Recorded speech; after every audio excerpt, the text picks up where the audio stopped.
Բարև ձեզ հարգելի Facebook-յան ընկերներ եւ ոչ միայն ընկերներ, բարև ձեզ հարգելի ժողովուրդ։ Այս հաղորդումը վերնագրել եմ քաղաքական խոսքի եւ լոբինգի տարբերությունը, այսինքն քարոզչության, քաղաքական քարոզչության, ռոպագանդայի տարբերությունը։ Արևմտյան աշխարհում կոչվում է լոբինգ։ Եվ թեման ուղիղ բառ առ բառ, ովքեր սանձազերծեցին երկրորդ համաշխարհային պատերազմը։ Ես չի որ այս թեման բերել եմ օրակարգ, այս թեման օրակարգ եկավ մայիսի 9-ի հետ կապված, մայիսի 9-ի շուրջ ստեղծված քննարկումների հետ կապված, եւ առաջին անգամ ինձ թվում անկախ Հայաստանի պատմության մեջ, մինչեւ ՀՄԷԿ-ի հանրային հեռուստատեսության մակարդակ, այս քննարկումը բարձրացավ կոնկրետ որոշակի ուղղվածությամբ։ Մինչեւ ուրեմն այս ժամանակը 2025 թվականի մայիսը այս մակարդակի անդրադարձ Հայաստանյան մեդիա դաշտում չէր եղել։ Արտուր Հովհաննիսյանին հրավիրեցին հարցազրույցի, որտեղ նա որոշակի հայտարարություններ կամ չգիտեմ մտքեր արտահայտեց, որոնք բուռն քննարկումների պատճառ դառան սոցիալական ցանցերում։ Չակերտավոր էքսպերտների, իրականում լոբիստների հրավիրեցին, ովքեր տարբեր հետաքրքիր բացահայտումներ էին անում, միֆեր էին փլուզում երկրորդ աշխարհամարտի հետ կապված, որ նախկինում ասում էինք հայրենական պատերազմ, թեև եթե այսօր էլ ասենք սխալ արած չենք լինի, բայց ինձ ավելի հարմար է երկրորդ համաշխարհային պատերազմ ասելը։ Մի խոսքով այս ամեն ինչի մասին ես ուզում եմ այսօր խոսել, ներկայացնել քաղաքական խոսք եւ ոչ թե լոբինգ, որովհետեւ լոբիստները իրենց քարոզչության խաթր դեգեներացնում են մարդկանց վերածում են դեգեներատի, կորցնում են նրանց ինտելեկտուալ դիմադրողականությունից, իբրև թե միֆեր փլուզելով ստեղծում են այլ միֆեր, որովհետև իրոք մենք տասնամյակներ շարունակ սովետական շրջանում եւ հատկապես սովետական շրջանում եւ նաեւ հետսովետական շրջանում սովետական միֆերի տակ ենք կրթվել, սովորել, վերբով կա եղել։ Հիմա էլ փոխանակ իրականությունը բացահայտելու, վերլուծություններով ներկայացնելու որոշել են արևմտյան միֆերով, արևմտյան ստերով մեզ սովորեցնեն, կրթեն, վերբով կանեն, որովհետև սովետին պետք էր, որպեսզի մենք լինենք զինվորներ, գործիք իր ձեռքին, սովետի թշնամիների դեմ, արևմուտքին էլ պետք է որ մենք լինենք գործիք իրենց ձեռքին, արևմուտքի թշնամիների դեմ։ Բայց մեզ պետք է ողջամտություն, մտավոր սթափություն, որովհետև այսօր ունենք մարտահրավերներ, լրջագույն մարտահրավերներ դիմագրավելու եւ ապագայում էլ ունենալու ենք այդպիսի մարտահրավերներ։ Եթե չեք կարդացել այսօրվա մայիսի 12-ն է այսօր, եթե չեք կարդացել իմ գրառումը Facebook-ում կարող եք մտնել ծանոթանալ, այնտեղ մի թեթև քննարկում կա դրա տակ, թեև կարծում եմ Facebook-ը էականորեն սահմանափակել է այդ գրառման տարածումը, որովհետև չնայած նրան, որ կա խոսքի ազատություն որպես բացարձակ արժեք, Facebook-ը լուրջ ցենզուրա է կիրառում մեր տարածաշրջանում։ Գրեթե դրանում համոզված եմ։ Համենայնդեպս փաստարկված կարող եմ ասել, որ մինչև Թրամփի ընտրությունները Facebook-ը եւ ոչ միայն Facebook-ը, այդ թվում Twitter-ը, այդ թվում մնացած սոցիալական ցանցերը լուրջ ցենզուրա են կիրառել, ոտնահարելով խոսքի ազատության իրավունքը, լուրջ ցենզուրա են կիրառել մինչև Թրամփի ընտրությունները, եւ դա խոստովանվել է, մինչև Թրամփի ընտրությունները բացահայտումներ էին արվել Իլոն Մասկի կողմից, եւ Թրամփի ընտրվելուց հետո արդեն բացահայտ խոստովանել են նաեւ մյուսները, մասնավորապես Ցուկերբերգը խոստացավ, որ Ամերիկայի տարածքում այլևս ցենզուրա չի լինելու Թրամփի ընտրվելուց հետո։ Եվ կարծում եմ Ամերիկայի տարածքում եթե նույնիսկ ցենզուրան վերացրեն, ապա մեր տարածաշրջանում այդ ցենզուրան պահպանվում է սոցիալական ցանցերի կողմից, առնվազն Facebook-ի կողմից։ Սա իմ կարծիքն է, հիմքերը ներկայացրեցի, թե ինչի վրա է հիմնված։ Սա էսպես, եւ եկեք, եթե տեսել եք հատկապես ՀՄԵԿ-ով այդ քննարկումները, թե ինչ ստեր կային սովետական, որ հիմա իբրև թե բացահայտվում են, այնինչ նոր ստեր են հորինվում, արդեն հակասովետական, ընդամենը։ Սովետական ստերը փոխարինվում են հակասովետական ստերով։ Իսկ մեզ ոչ թե ստեր են պետք, մեզ պետք է ճշմարտությունը։ Եվ ես կփորձեմ որոշակի նախատրամադրել ձեզ, պատրաստել ձեզ ճշմարտությունը փնտրելու, որոնելու, ճշմարտությունը հասկանալու ինքնուրույն։ Պարտադիր չի, ինչ ես հիմա կասեմ, սա հալած յուղի տեղ ընդունեք։ Կարող եք ինքներդ փնտրել, որոնել, կանխակալ ձևով կամ առանց ինչ-որ կանխակալության, ինքներդ փորձեք հասկանալ ճշմարտությունը։ Ես ընդհանրապես կփորձեմ հող նախապատրաստել դրա համար։ Եվ քանի որ ալի եմ ասում, օրակարգ այս թեման ես չեմ բերել, օրակարգ այս թեման բերել են նրանք, ովքեր օրակարգ են որոշում մեր երկրում, քաղաքական, հասարակական, նրանք բերել են, ես էլ կփորձեմ իմ դիտանկյունից ներկայացնել հետևյալը։ Տեսեք, միֆերը ինչու՞մ է, սովետական միֆերից սկսենք, հա, որ ուխտադրուժ կերպով Գերմանիան 41 թվականի հունիսի 22-ին հարձակվեց Սովետական Միության վրա։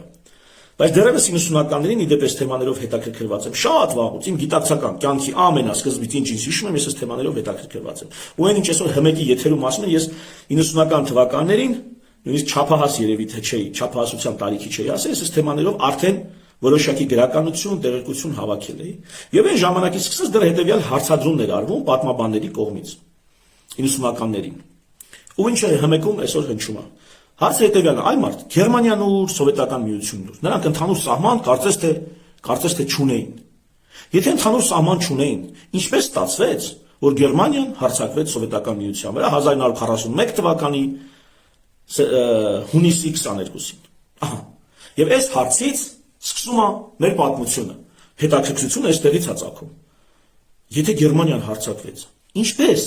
Չէ՞ որ նրանք պիտի որ ընդհանուր սահման չունենային։ Ու այստեղ բերում է շատ արագ բացատրություն, որ նրանք ըստ էության ունեին ընդհանուր սահման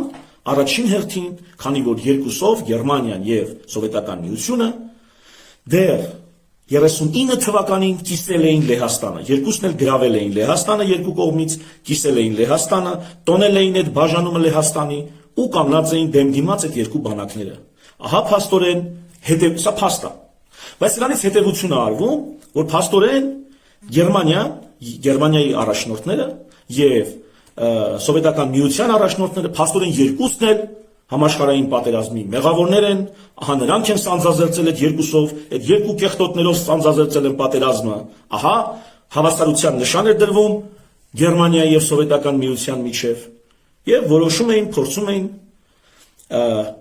Գերմանիայի նկատմամբ տարած հաղթանակը Սովետական Միության նսեմացնել, դարձնել անկարևոր, այդ պատերազմը դարձնել օկուպացիոն պատերազմ, ոչ թե աշխարհը ազատեցին, փրկեցին այդ վատ գաղափարախոսությունից։ Ես կաշխատեմ այնպիսի բառեր չասել, որոնք Facebook-ը առանց էլ այդ բառերը եթե լսում է արհեստական բանականությունը, եթե այդ բառերը լսում է, ուրեմն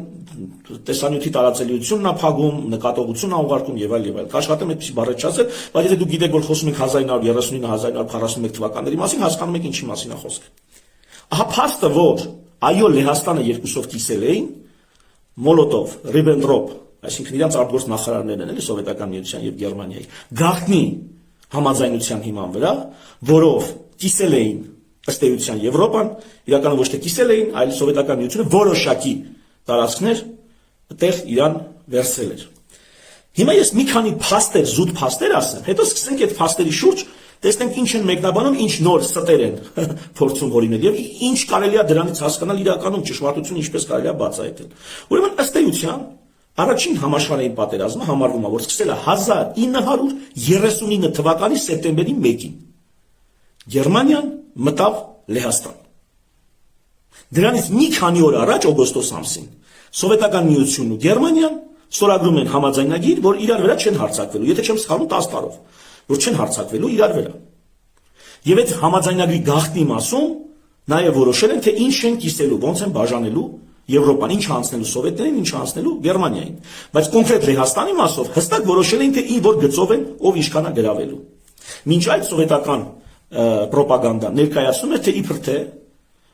Սովետական Միությունը մտել է որպեսզի փրկի Լեհաստանում ապրող բելարուսներին կամ ուկրաինացիներին եւ այլն։ Մինչ այդ իբրև փրկարար ակցիա Գերմանիայի դեմն առնելու ակցիա։ Հետո պատմությունը ապացուցում է, փաստաթղթերը ապացուցում, որ ոչ մի փրկարար ակցիա չկա, նախապես պլանավորված օպերացիա էր։ Բայց եւ այնպես, սեպտեմբերի 1-ին Գերմանիան մտնում է, սեպտեմբերի 2-ին թե 3-ին Բրիտանիան եւ Ֆրանսիան պատերազմ են հայտարարում Գերմանիային։ Ստեղից սկսում է համաշխարհային պատերազմը, երկրորդ համաշխարհային պատերազմը, պաշտոնապես։ Հեսա գիտանք թե իրականում որտեղից է սկսում։ Պաշտոնապես տեղից է սկսում։ Հիմա Բրիտանիան եւ Ֆրանսիան որ պատերազմ են հայտարարում, ինչ են անում։ Ինչ են անում։ Հարձակվում են, պաշտպանվում են, զորքեր են ուղարկում, կրակում են, ինչ են անում։ Փաստ, ոչինչ չեն անում։ Դա ֆիկտիվ պատերազմի հայտարարություն էր Գերմանիային։ Եվ այդ պատերազմի հայտարարությունը դեռ մի ամբողջ տարի մնալու է թղթի վրա։ Ոչինչ չեն անում։ Իսկ Բրիտանիան, Մեծ Բրիտանիան եւ Ֆրանսիան երկուսն էլ առանձին Լեհաստանի հետ ունեին համաձայնագիր, դրանից մեկ տարի թե մի փոքր ավելի ժամանակ առաջ կնքած Լեհաստանի հետ, որ եթե Գերմանիան հարձակվի Լեհաստանի վրա, ապա նրանք ռազմական միջամտությամբ Գերմանիային կասեցնելու են։ Եվ Ֆրանսիան ուշադիր միջև Մոլոտով-Ռիբենտրոպ պայմանագրի կնքումը հարգելի լոբիստներ, որ ասում եք միջև վերջ ասեք։ Մինչև այդ համաձայնագրի կնքումը Գերմանիայի եւ Սովետական Միության միջև արդեն Ֆրանսիան եւ Բրիտանիան Լեհաստանի հետ ունեին փոխադարձ օգնության եւ անվտանգության պայմանագրեր, ըստ որոնց նրանք պարտավոր էին Գերմանիայի դեմն առնել, երբ նա հարձակվեց 39 թվականի սեպտեմբերի 1-ին Լեհաստանի վրա։ Բայց նրանք ոչինչ չարեցին։ Ոչինչ չարեցին։ Ես ուզում եմ, որ դուք քաղաքականապես հասուն լինեք փաստերը, իրականությունը, իմանաք այնպես, ինչպես դրանք կան, ոչ թե այնպես, ինչպես դրանք կորոշեն ձեզ ներկայացնել 90%-ը թողարկելով, 10%-ը ճշմարտության ներկայացնելով եւ մանիպուլացնելով հանրային կարծիքը։ Այդ թվում հմեկի մակարդակից։ Չնայած հմեկի ինձ դրա համար ստեղծված է հենց։ Հայև այսպես, սրանք ոչինչ չարեցին, բայց օդում պատերազմ հայտարարեցին Գերմանիային։ Սեպտեմբերի 2 օր անց, 3 օր անց։ Այդ պատերազմ հայտարարելով իբրև թե Լեհաստանի նկատմամբ ունեցած իրենց պայմանագրային պարտավորությունները, են որ ասում են, ռուսները պայմանագրային պարտավորությունը չեն կատարում մեր նկատմամբ։ Այ հիմա Բրիտանիան եւ Ֆրանսիան իբրև թե պատերազմ հայտարարելով իրենց պայմանագրային պարտավորություններից ինչ որ դռնում կամ բռնում էին։ Բայց փաստ նրանք ոչինչ չարեցին, երբ Գերմանիան օկուպացնում էր Լեհաստանը։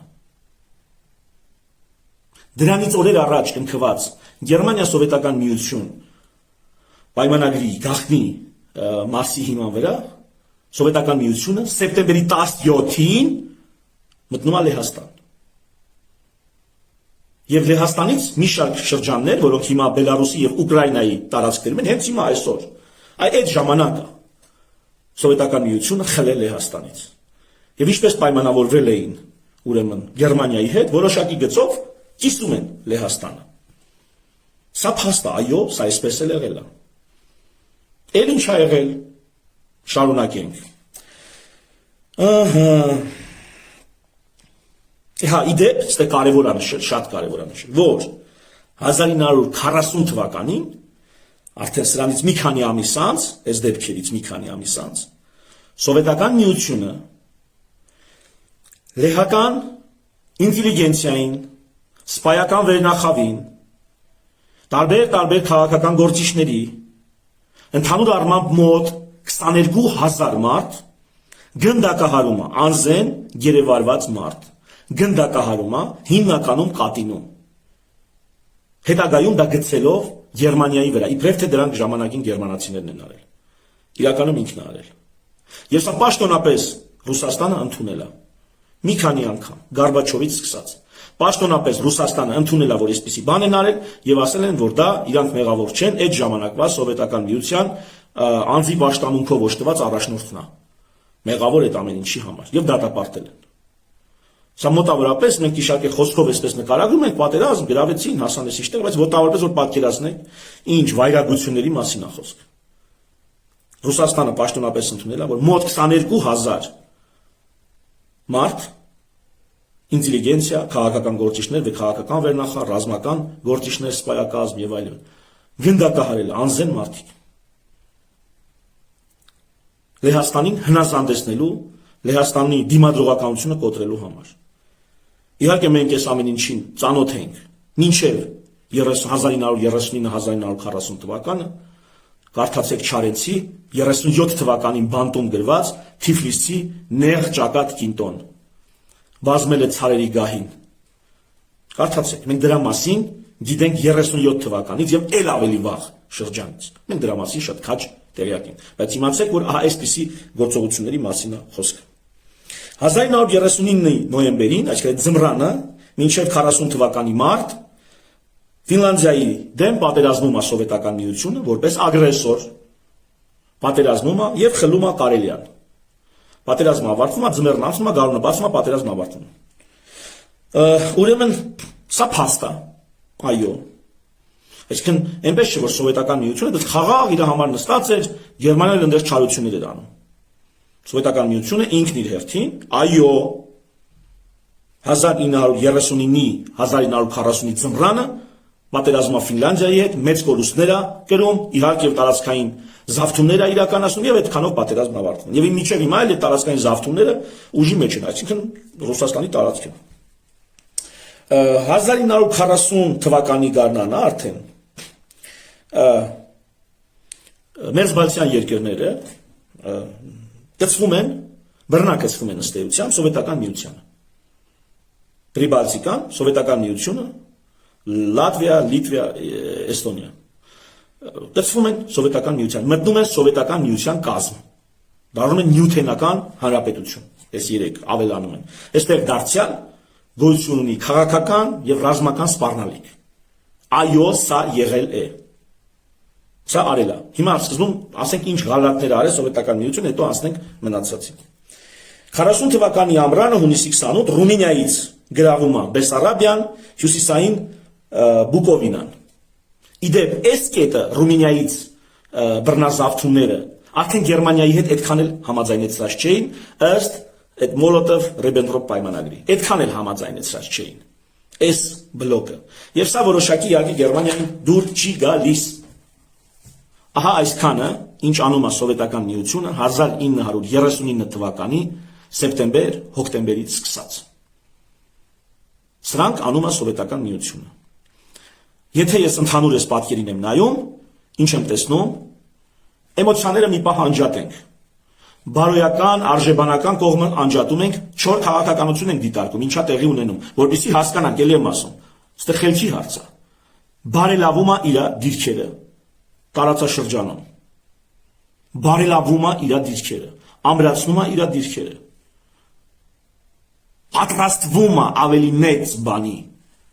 որը պիտի սկսի 1941 թվականի հունիսին։ Ինչ անում այդ ընթացքում Գերմանիան։ Գերմանիան այդ ընթացքում գրավում ամբողջ Եվրոպան։ Մինչև Ֆրանսիան ներառյալ։ Գրավում ամբողջ Եվրոպան։ Եվ գալի հասնում է այդ X ժամը 1941 թվականի հունիսի 22։ Գերմանիան ընդեր գրավում է ամբողջ Եվրոպան, Սովետական միությունը այստեղ զավթումներ փափուկ ուժով, մի քիչ կոշտ ուժով, բացահայտ պատերազմով, որոշակի դիրքեր է կարգավորում, ամրացնում։ Եվ սկսում է մեծ պատերազմը, բուն մեծ արճակատումը, դա համեմատելու չի Ֆրանսիան գրավելու հետ։ Դա համեմատելու բան չի։ Ես ուզում եմ, որ մենք սա տեսնենք, այսինքն այսքան տեղ մեզ չեն խաբել։ Եվ ըստեղ է, որ ասում եմ, եթե ասենք էլ հայրենական սխալ չենք լինի։ Սխալ չենք լինի։ Մեծ արճակատումը, արդեն մսաղացը պատերազմի, գործարկվում է 1941 թվականի հունիսի 22-ին։ Բայց ինչն է հետաքրքիր։ Այո, մենք այդ հարցին պատասխանեցինք, թե Գերմանիան ուշադիր։ Երկրորդ ամենակարևոր հարցը։ Գերմանիան չուներ ընդհանուր սահման Սովետական միության հետ։ Այս ոնց եղավ, որ ընդհանուրությամբ պարզվեց, որ ահա այդպես եղավ։ Գաղտնի համաձայնությամբ կիսել էին Լեհաստանը եւ այլն։ Բայց Գերմանիան ոնց եկավ հասավ Լեհաստան։ Այս երկրորդ ամենակարևոր հարցը։ Գերմանիան ինչպես եկավ հասավ Լեհաստան։ Այս հարցին ով պետք է պատասխան տա։ Հարգելի ՀՄԿ-ի էքսպերտներ, հարգելի լոբիստներ, պրոպագանդիստներ, քարոզիչներ, քաղաքական մարքետոլոգներ, այս հարցերին ով պետք է պատասխան տա։ Այդ Գերմանիան, այդ ոնց եկավ հասավ Լեհաստանը գրավելու 39 թվականի սեպտեմբերի 1-ին, ոնց եկավ հասավ։ Եվ այսպես 1938 թվականի մարտի 12, այսինքն 1.5 տարի առաջին համաշխարհային պատերազմի պաշտոնական սկիզբը հայտարարված սկզբից 1.5 տարի առաջ 1938 թվականի մարտի 12 Գերմանիան վերցնում է Ավստրիան, կցում է իրեն, թեև Ավստրիան առանձին պետություն է եւ ցույց է տալի իր էքսպանսիոնիստական, այսպես տարածվող, ընդարձակվող քաղաքականությունը հստակ ցույց է տալի ինչ է անում աշխարհը ոչինչ այսինքն այնպես չէ որ մի օր Գերմանիան զարթնեց ու եկավ զավթեց Լեհաստանը կիսելով այն սովետական միության հետ մինչ այդ 38 թվականի մարտին նա վերցնում է Ավստրիան դրանից 6 ամիս անց 1938 թվականի ուշադիր է շատ կարևոր այս ամբողջ պատմության կարևորագույն կետերից է 38 թվականի սեպտեմբերի 30-ին տեղի է ունենում Մյունխենյան համաձայնագիրը հարգելի լոբիստներ երբ որ խոսում եք այս պատմությունների մասին Մյունխենի վրա մի 5-10 րոպե կանգ առեք եթե մի ժամ պետք է խոսակ առաջին երկրորդ աշխարհամարտի մասին Մյունխենի վրա Մյունխենյան համաձայնագրի վրա մի 5-10 րոպե կանգ առեք ու մարդկանց ասեք դա այդ ինչ էր այդ ինչ բան էր այդ Մյունխենյան համաձայնագիրը Հարգելիներս Մյունխենյան համաձայնագիրը դա Եվրոպայի սրտում գտնվող Չեխոսլովակիա պետության բզկտումներ, բաժան անելներ, միջազգային իրավունքը կոպտորեն ոտնահարելով, առանց Չեխոսլովակիայի մասնակցության բանակցություններ անելով եւ Բրիտանիայի, Ֆրանսիայի, Գերմանիայի, Իտալիայի միջև համաձայնություն ձեռք բերելով։ Ուրեմն մինչև Գերմանիան կհաստի Լեհաստանի սահմաններ, Լեհաստանի հետ առճակատման փուլին, նախ Մեծ Բրիտանիան, Ֆրանսիան, Գերմանիան եւ Իտալիան բզկտում են, ծվեն են անում, Գերմանիային են տալիս մասամբ Հունգարիային են տալիս հետո, մասամբ էլ թողնում են, որ այն տուժած Լեհաստանը պոկի Չեխոսլովակիայից։ Դա տեղի է ունենում 38 թվականի սեպտեմբերի 29-30-ին։ Ու սա փորձում են ինչ-որ բացատրել, իբր թե Գերմանիայի ախորժակը բավարարող ակցիա էր, Ֆրանսիայի և Բրիտանիայի կողմից մեղմացուցիչ բան կա, էլի, ռոմանտիկ ելևեժներ են հաղորդում ես միջազգային իրավունքի կոպտագույն խախտում։ Մյունխենյան համաձայնագրով Չեխոսլովակիայի այն տարածքները, որոնք բնակեցված են գերմանացիներով, առանց Չեխոսլովակիայի համաձայնության ստորագրում են Բրիտանիան, Ֆրանսիան, աշխարհի հիմնական ուժերն են, գերտերությունները, Գերմանիան եւ Իտալիան։ Կիսում են, տալիս են, համաձայնվում են եւ հարկադրում են Չեխոսլովակիային, որպեսզի նա ստորագրի այդ համաձայնագրի տակ։ Բայց բանակցություններին թույլ չեն տալի, որ մասնակցի։ Իրեն կիսում,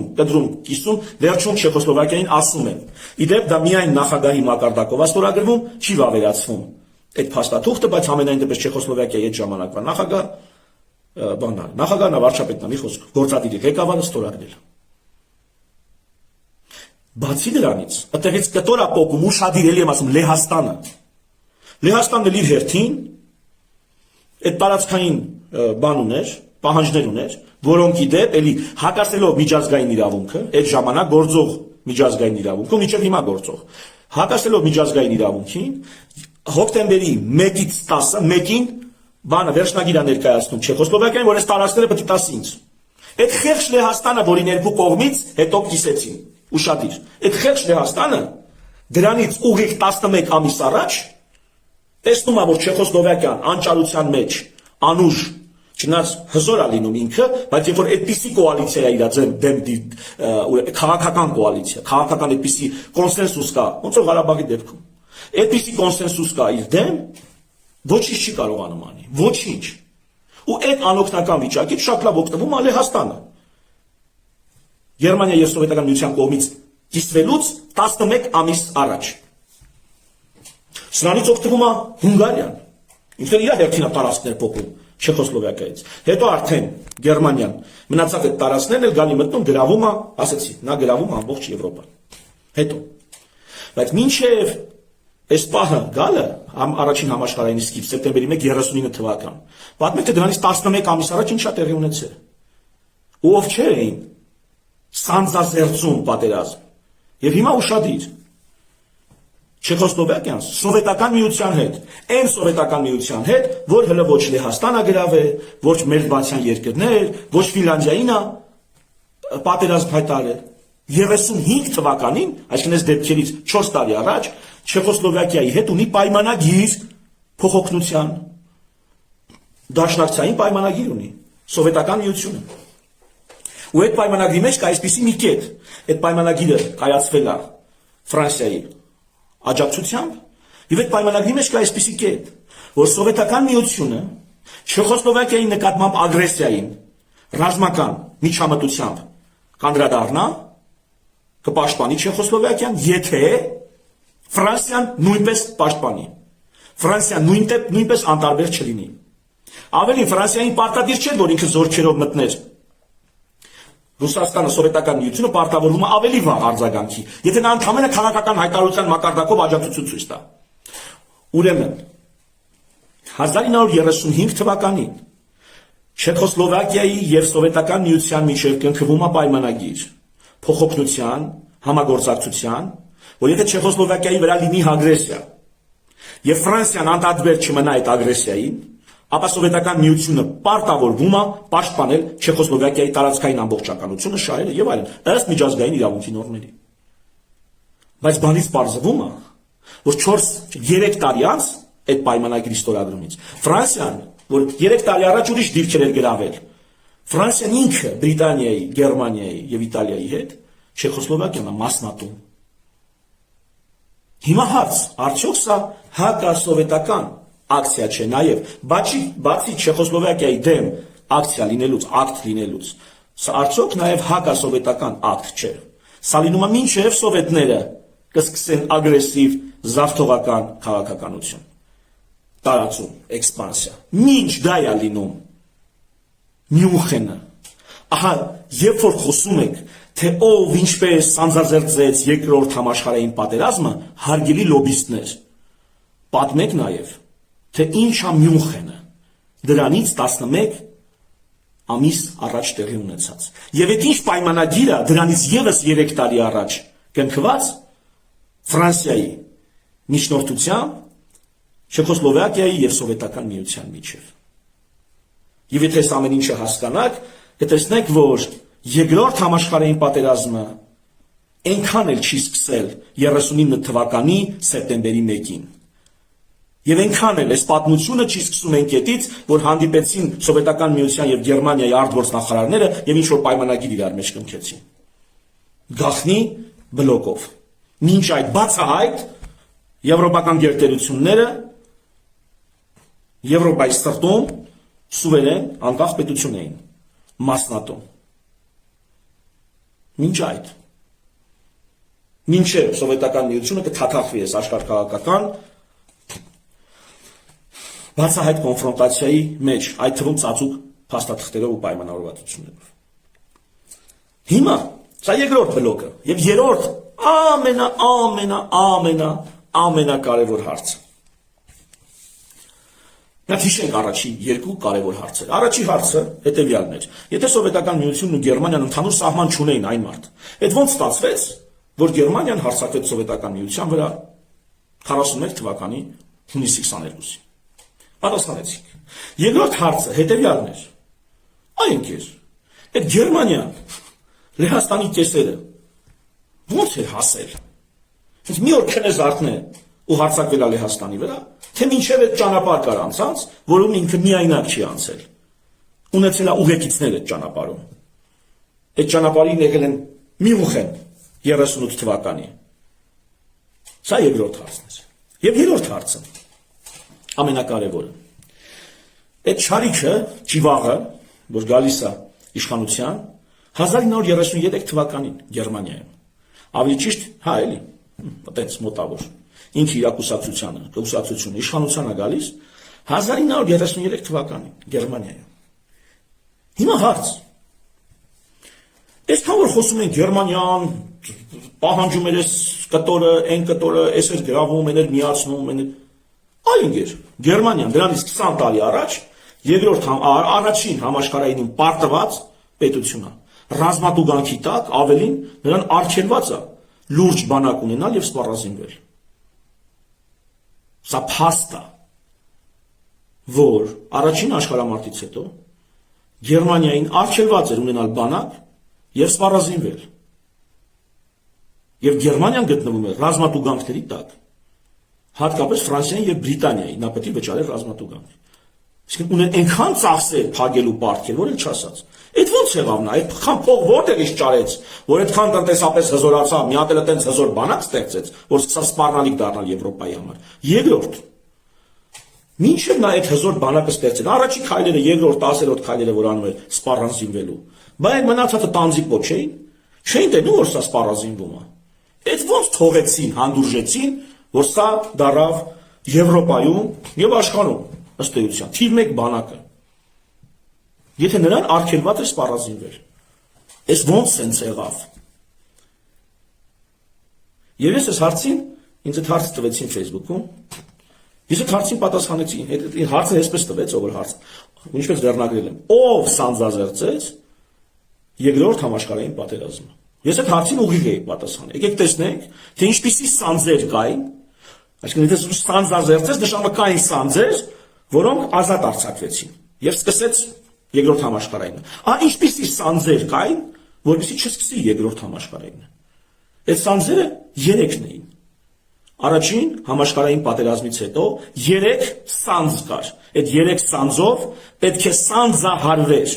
երկրորդ համաշխարհային պատերազմը։ Սակայն սանձազերծվեց։ Հիմա գտնենք այդ 3 սանձերը, որոնք էին։ Առաջին, Գերմանիան իրավունք չուներ բանակ ունենալ։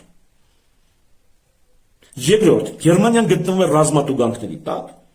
եւ չէր կարող տնտեսապես այնքան հզորանալ, որ պատերազմ վարել։ Եվ երրորդ, կար միջազգային իրավունք, եթե հետևում են այդ միջազգային իրավունքի նորմերին, բոլորը հետևում են։ Պատերազմ չի լինում։ Եթե որևիցե մեկը խախտում է միջազգային իրավունքը, մյուսները այդ խախտողին կամ սանկցիաների տակ են դնում տնտեսական, քաղաքական կամ նույնիսկ ռազմական միջամտությամբ սսկացնում են։ Հիմա այս 3 սանձերը ով կտրեց, ով չէր կտրեցին։ Առաջին ռազմատուգանքների հարցը։ Մինչև 1932 թվականը, այնտեղ 31 թվականին, այսպես արձակուրդ ա եղել վարկային, կամ ռազմատուգանքային, Գերմանիան վճարել է Ֆրանսիային եւ Բրիտանիային ամբողջ ռազմատուգանքի մոտ 15%-ը։ Հիմնականում վճարել է Միացյալ Նահանգներից վարկեր ստանալով։ Ֆրանսիան եւ Բրիտանիան իրենց հերթին պարտքեին Միացյալ Նահանգներին։ Այսինքն Միացյալ Նահանգները վարկավորել է Գերմանիային, Գերմանիան տվել է ռազմատուգանքը Ֆրանսիային եւ Բրիտանիային, նրանք էլ Ամերիկային պարտքեին այդ փողը վերադարձրել Ամերիկային։ Արդյունքում Գերմանիան Գերմանիայի պարտավորվածությունը Բրիտանիային եւ Ֆրանսիային փոխվել է Գերմանիայի պարտավորվածությունը Ամերիկային։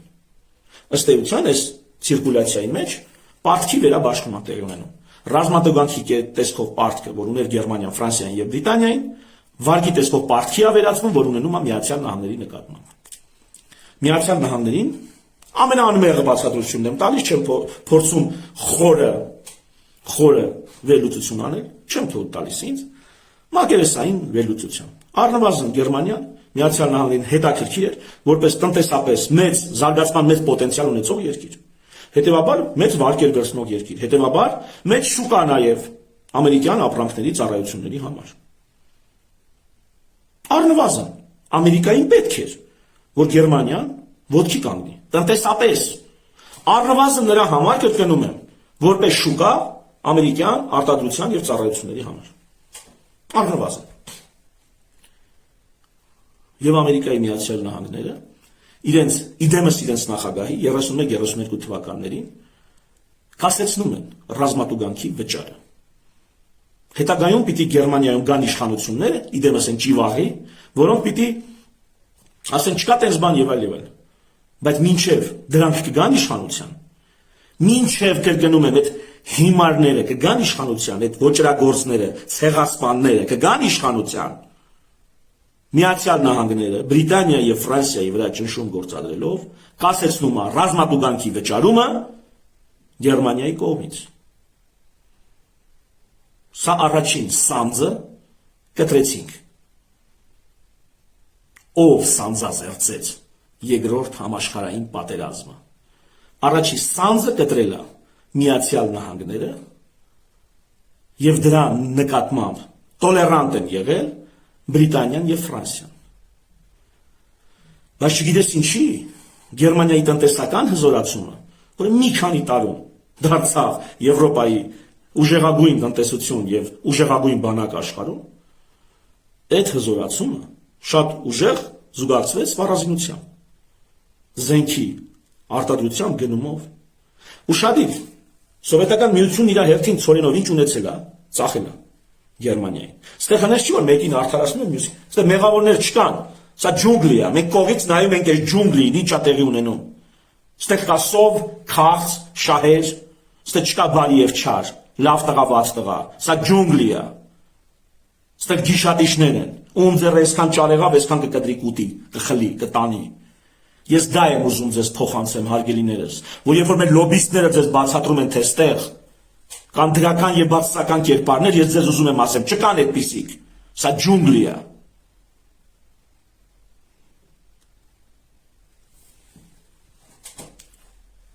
Եվ ռազմական սպառազինման արգելքը Գերմանիայի վրա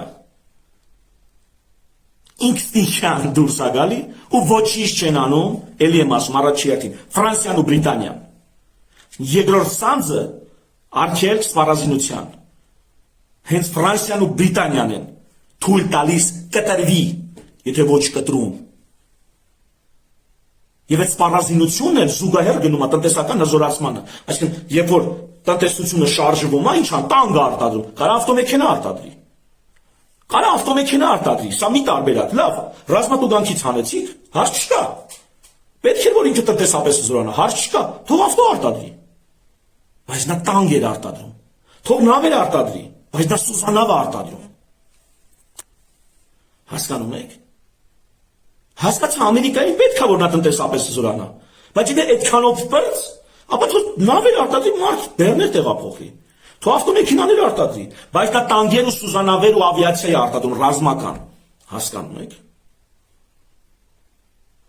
Սա երկրորդ սանձն էր, որ առնվազն լուր համաձայնությամբ Ֆրանսիայի եւ Բրիտանիայի, եթե ոչ Միացյալ Նահանգների կտրվում է։ Եվ երրորդ սանձը միջազգային իրավունքի կոպիտ խախտումները, արդեն խոսացի դրա մասին։ Տեղի ունենում Ավստրիայի միացումով, տեղի ունենում զորքերի տեղաշարժով եւ ապա ռազմականացված շրջաններում զորքեր տեղակայելով, տեղի ունենում Մյունխենով։ Այս երեք սանձերը կտրել են արևմտյան գերտերությունները։ Եվ սրանցից ոչ մեկը չի կտրել սովետական միությունը, որովհետև Գերմանիան հզորանում էր կոմունիստական էքսպանսիան պրոֆիլակտիկա կանխելու համար, պրոֆիլակտիկա անելու համար։ Արևմտյան գերտերությունները նպաստել են, որպեսզի Գերմանիան դառնա այդ կարգի հզորություն,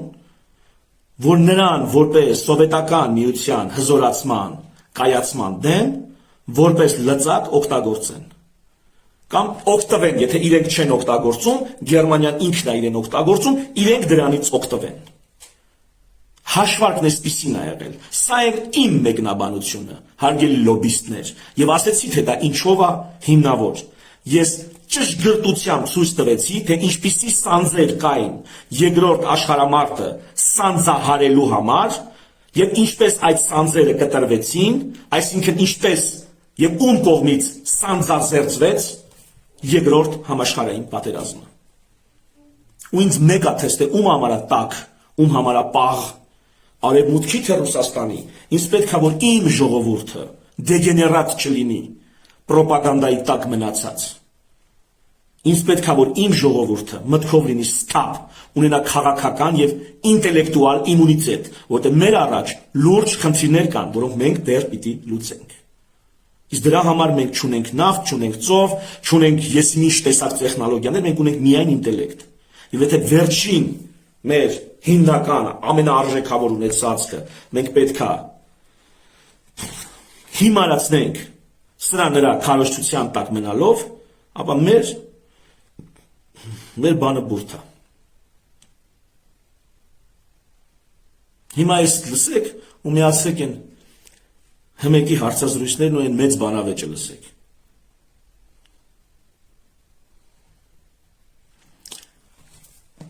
Եվ վերջին հաշվով էլի անդրադառնամ Facebook-ից գրառմանը։ Վերջին հաշվով այս ամեն ինչը, ժողովուրդ ջան, մինչև այս ամեն ինչին անդրադառնալը, Յանի պարզել եք, թե 5 տարի առաջ մեր գլխին պատերազմում ովքեր մեղավոր էին, ովքեր չգիտեմ անմեղ էին, ովքեր սանձազերծեցին։ Պարզել եք, ինչ մեխանիզմերով, ում անգործությունը հանցավոր, ում ինչպիսի գործողությունները, ինչպիսի գաղտնի պայմանավորվածություններ, պարզել եք, այդ հետաքրքիր չի։ Գերմանիա սովետներ ման հետաքրքիր է, որովհետև դրսից պատվեր կա հակառուսական տրամադրել հանրությանը, հակասովետականությունը ընդգծել, ինձանից հակասովետական չլինեք, ու ինձանից Ամերիկա սիրող չլինեք, բայց դες շատ կարևոր է, թե մեր ինտելեկտուալ, առնվազն ինտելեկտուալ առաստաղը որտեղ է գտնվում, միգուցե ամբողջ ժողովուրդը չմտածի այսպես խորը, քննադատական, բայց վերջին հաշվով մեր ինտելեկտուալ առաստաղը որտեղ է, 90-ականների նարատիվների ուրեմն կրկնությունը 2025 թվականին Հայաստանում, ասեցի այդ նարատիվը որն է, եթե Ռուսաստանն ու Գերմանիան իր այդ ընդհանուր սահման չունեին, ապա նրանք ոնց Գերմանիան հարձակվեց սովետական միության վրա, այդ նարատիվը։ Հասկացանք 90-ականներից էդ ասվել այ ընկեր։ Ես ասում եմ դեռևս անչափահաս էի, երբ որ այս պատմությունները արդեն կարդում էի, լսում էի եւ այլն, ուսումնասիրում էի։ Ինչ սիրել եմ մի խոսքով։ Քաղաքագիտական ուղղվածության զարգացում։ Դա մեր հարցերը։ Դրանք պետք է բարձենք։ Եվ այս ամեն ինչը գալիս են գիտես որ կետի։ Վանո Սիրադեղյանի ասում է, խոշոր տերությունների բախման թատերաբեմում փոքր երկրները շահելու բան չունեն։ Փոքր երկրների օգուտը կլինի նա, որ այս բախումների կիզակետից դուրս գան հնարավորինս փոքր կորուստներով։ Հիշեք Չեխոսլովակիան 38 թվականի, հիշեք Մյունխենը 38 թվականի։ Մեզ այս հասկացությունն է պակասում, որ սա ջունգլի է։ Այնպես որ չկան ստեղ դաշնակիցներ, չի կարելի ոչ մեկի որոշակի չափով գոնե վստահել։ Կա այդպիսի բաներ, բայց այդ ամեն ինչը դու կարող ես, դրանցից դու կարող ես օգտվել, եթե ոչ թե դեգեներատ ես ինտելեկտուալ, այլ սթափ, ողջամիտ, մի խոսքով դատողությամբ պաշտպանված սուբյեկտ ես, թե որպես պետություն, թե որպես քաղաքական գործիչ։ Լոբիստները ձեզ չեն պաշտպանելու։ Լոբիստները ձեզ համար լավ հզոր Հայաստան չեն բերելու։ Նրանց որը նրանց տեղը սառեց, թրջվեց, կերը մի տեղ չորացավ, նրանք քոչելու են գնան ամեն մեկը մի երկիր, մի տեղ հով լրվի։ Էլի ես ու դու ենք մնալու այդ ցավի տակ, էլի ես ու դու ենք։ Սկզբունքից կամ չգիտեմ, գուցե նույնիսկ անճարությունից ելնելով, կամ միգուցե ճակերտավոր սխալ դաստիարակությունից ելնելով, այս շեշ մնալու։ Ու ռազուշն ենք մնալու ենք, արի այնպես անենք, որ այս գլխից պատրաստ լինենք, լուրջ մարտահրավերներ դիմագրավելու։ Թերևս այսքանը։ Շնորհակալություն ուշադրության համար։ Բարի գիշեր։